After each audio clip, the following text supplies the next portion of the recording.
2 klas 3-cüye geçtim, cenk başladı. Onda cenk başladı, bir gün varsam 10 gün varmadım. Abi yaxşı, bu niyetin son, bu Tatar gazeti çıxan son, çok şükür üstü alıp, ecele, öğrendim okumaya.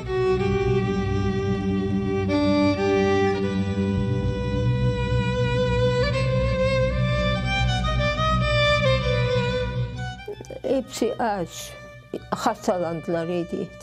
Anam da son bruşnoy tifniye hastalandım, ben de bruşnoy tifniye hastalandım. Enver ağandan küçük kadıncığım var idi, 40 günlük. O sahibi yaşlıktan öldü. Uçumuza birer şal başımıza bayladı anam, o şalları da sattım. İşte böyle günler gördüm ben.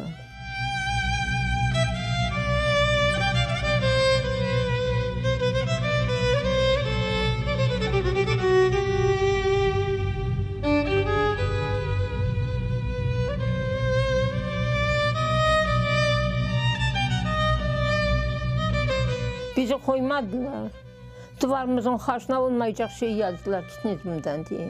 Ya akçasız gidin de işe almasalar ne yaşayacaksın? Ballar yaş, aşatmaya gerek. Prapiska yapmaylar. Kaç yıl evvel çekiştirdiler. Son 90'a yakın yaptılar.